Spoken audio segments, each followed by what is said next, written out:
Bonsoir Sarah Knafo, vous êtes eurodéputée Reconquête, je le rappelle. Merci de prendre la parole sur RTL en direct de Washington, où vous avez donc participé hier à l'investiture du président Donald Trump. Éclairez-nous, comment se retrouve-t-on à l'investiture de Donald Trump ? Écoutez, quand on a des liens avec eux depuis quelques mois pour ce qui me concerne et maintenant 3 ans pour Éric Zemmour, pendant la campagne présidentielle de 2022, il avait été le seul candidat qui avait une conversation avec Donald Trump. À ce moment-là, Donald Trump était, on peut dire, au fond du trou. En tout cas, il était donné pour mort politiquement. Et je crois que tout était déjà dans leur conversation de la future stratégie que Trump allait adopter et qui allait s'avérer gagnante. Il lui disait, il faut parler directement au peuple, il ne faut pas s'intéresser à ce que vont dire les médias. Les médias vous qualifieront de brutal, de radical, mais gardez votre cap, ça plaira au peuple que vous devez représenter. On a vu que pour Trump, ça a marché. J'espère que bientôt, ça marchera pour nous en France. Quelle image retenez-vous de cette journée particulière ? Vous, à titre personnel ? À titre personnel, ce qui m'a le plus marqué, c'est ce moment où Donald Trump est venu signer ses premiers décrets devant le peuple américain qui venait de les lire. Je trouve que ça peut réconcilier les gens avec la politique, une forme de démocratie athénienne où le président exerce ses prérogatives devant les gens, où il leur montre ce que c'est concrètement. Donc, il a été élu sur un programme. Et en France, on a trop l'habitude de voir des présidents à peine élus qui trahissent déjà leurs promesses, qui baissent d'un ton à peine arrivés au pouvoir. Et là, c'est tout l'inverse. À peine arrivé, il vient devant la foule, il sort ses décrets, il les signe. Vous avez le public qui se levait sur chaque signature de décret. Je trouve que c'est beau à voir un peuple qui non seulement se remet à espérer, mais qui voit qu'il n'a pas voté pour rien. L'une de ses premières signatures a consisté à révoquer l'amiral Linda Lifegan, qui était une des rares femmes présentes avec des postes importants dans l'armée américaine. Ça vous choque pas ? Écoutez, non, je pense pas qu'il l'ait révoqué parce que c'était une femme. Vous voyez aussi la place qu'il laisse aux femmes dans son administration, notamment à la sécurité intérieure, c'est une femme. Donc, je pense pas que c'était le sujet. Moi, ce qui m'a vraiment intéressé, c'est la manière qu'il a eue, dans son discours d'investiture, de défendre concrètement le plan d'exécution pour la protection des frontières. En France, on a des politiciens qui nous font croire que ce serait impossible de rétablir des frontières, qui nous font croire que ce serait, parce que vous savez qu'il y a les accords Schengen, qui nous font croire que ce serait irréaliste. Et là, on voit qu'en réalité, tous les pays du monde ont des frontières. Si on prend le Maghreb, tous les pays ont des frontières. Si on prend les États-Unis, ils rétablissent leurs frontières aujourd'hui. Et ça, c'est de nature à donner de l'espoir.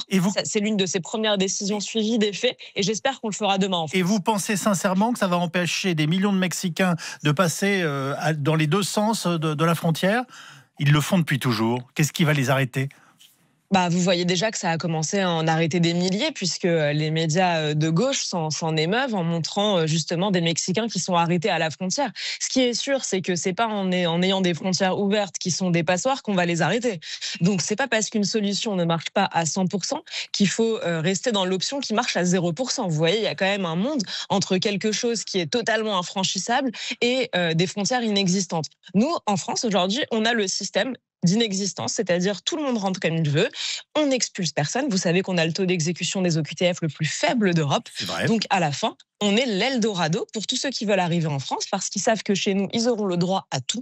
Ils auront le droit à des aides sociales, ils auront le droit à des logements sociaux, ils auront le droit à des allocations s'ils sont demandeurs d'asile et ils auront même le droit de rester aussi longtemps qu'ils le voudront puisque même quand ils sont déboutés du droit d'asile, ils ne sont jamais expulsés. Il faut faire tout l'inverse, il faut envoyer un signal clair. Et je finis juste sur ça parce qu'au-delà de la barrière physique qu'est la frontière, vous avez une barrière morale qui est le fait que lorsque quelqu'un arrive au pouvoir et dit « avec moi, vous n'aurez plus le droit à rien », ce qu'on dira demain en France, je peux vous assurer que les migrants sont des êtres rationnels qui choisissent leur destination quand elles estiment qu'elles y seront bien accueillies. Si on commence à leur dire « vous n'aurez plus le droit à rien, notre système social vous sera fermé. Si vous entrez chez nous clandestinement, le seul droit que vous aurez, ce sera de repartir », je peux vous assurer que ça fera diminuer les flux très très rapidement. Et qui va remplacer tout le travail qu'ils font par exemple dans notre pays, à chaque fois que j'entre dans un restaurant, la moitié du personnel qui est en cuisine, je ne sais pas s'il est déclaré, mais en tout cas il n'est certainement pas français et il est venu chercher du travail que nous ne faisons plus.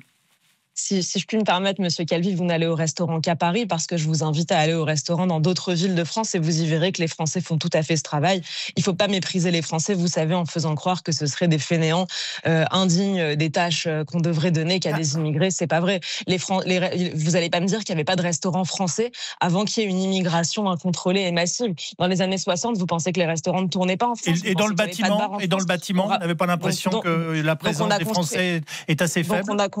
Donc on a construit la France depuis 10 siècles uniquement avec les immigrés. Avant, on ne savait pas faire le bâtiment. Notre-Dame de Paris, c'est des Marocains et des Algériens qui l'ont construit. Vous pensez qu'on a construit comment notre pays? Comment on a construit nos routes? C'est uniquement des immigrés qui sont venus faire ça? Mais vous êtes en train de caricaturer mes propos. Je vais vous faire remarquer, tout Français qui nous écoute et qui croise des gens qui sont en train de travailler dans la rue ou de refaire nos routes se rend compte que la présence des étrangers est en tout cas aujourd'hui apparemment incontournable, puisque les Français ne font pas ce travail. Je ne vous parle pas des cathédrales, ni du château de Versailles, on s'est bien compris. Je pense que sur RTL, vous avez la chance d'avoir un public qui dépasse le public parisien, et donc tous ceux qui nous écoutent savent au contraire que partout en France, quand vous entrez dans un restaurant, à part dans les grandes agglomérations, et c'est un phénomène qui s'explique, les prix des agglomérations ont explosé partout en France. Donc, par conséquent, quand vous êtes un Français de catégorie populaire qui peut occuper ces métiers, vous ne pouvez plus vivre en ville. Le fait est qu'auparavant, ils vivaient dans les banlieues. Mais ils ont fui les banlieues, comme l'explique parfaitement Christophe Guilluy. Ils ont fui les banlieues qui se sont communautarisées et ils sont partis vivre dans le périurbain. Donc, quand vous êtes au centre-ville, vous ne voyez plus effectivement beaucoup de Français dits de souche, puisque vous dites qu'il y a beaucoup d'étrangers. Il y a aussi des gens qui sont français et qui sont immigrés. Mais vous n'en voyez plus parce qu'ils ne peuvent pas vivre dans les centres-villes à cause du prix et qu'ils ne peuvent plus vivre dans les banlieues à cause de la communautarisation. Mais ces métiers-là sont bel et bien, je vous assure, effectués par des Français partout ailleurs en France. Je reviens en France. Quel est aujourd'hui le projet d'Éric Zemmour et le vôtre pour notre vie politique ? Écoutez, notre projet, c'est de faire souffler ce grand vent de liberté qui est aujourd'hui en train de souffler dans le monde occidental. C'est de représenter ses aspirations, c'est-à-dire la liberté de rester qui nous sommes en défendant notre identité, la liberté économique en sortant de cette régulation qui nous étouffe et de cette taxation folle puisqu'on est le pays le plus taxé du monde. Et enfin, une liberté majeure et peut-être la plus importante, la liberté d'expression. Et on voit, et moi, je vous avoue que ça me fait beaucoup de mal quand je vois le continent qui a inventé la liberté d'expression, c'est-à-dire l'Europe, qui veut maintenant donner des leçons de censure au monde entier et qui en veut à Elon Musk parce qu'il veut faire souffler ce vent de liberté sur les réseaux sociaux. Pourquoi vous voit-on et vous entend-on plus qu'Éric Zemmour en ce moment, le président de votre parti? Est-ce que c'est un concours de circonstances ou est-ce que c'est quelque chose de volontaire? Oui, c'est plutôt un choix. En fait, si vous voulez, il a décidé maintenant de faire des formats plutôt longs, des longs formats d'analyse, et donc d'espacer un peu plus dans le temps.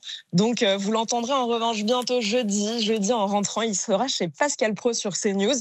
Mais oui, c'est un choix volontaire. Lui, en ce moment, il est aussi en train d'écrire, c'est sa passion. C'est un intellectuel engagé en politique. Il est en train également d'adapter son livre Le suicide français en Canal. Et donc voilà, il n'aime pas, il voit aussi les fédérations reconnaître toutes les semaines, mais on sait partager les rôles comme ça. Merci beaucoup Sarah Knafo, eurodéputée Reconquête, je le rappelle.